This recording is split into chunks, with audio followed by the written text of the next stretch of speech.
how he feeds them?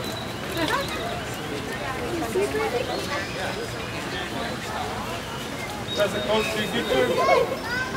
Yeah, I mean, we have protected contact with them, and so we always have some barrier between us and them. It's just type of training. It's better for the animals, like, because they don't want to work with us. They can just walk away. You know, they do it.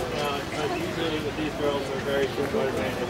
They're just very good elephants in general. So it makes us easy. You know, it makes it easier for us to work with them. Lets them kind of show their own personalities too. So. A lot less stressful on it. You saw him pick up the tire? When it's about rainy weather, right there, you have them out here?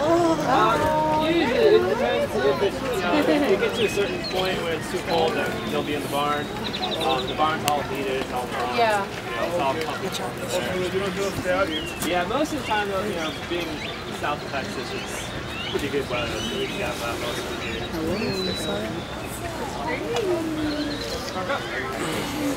Look, teacher.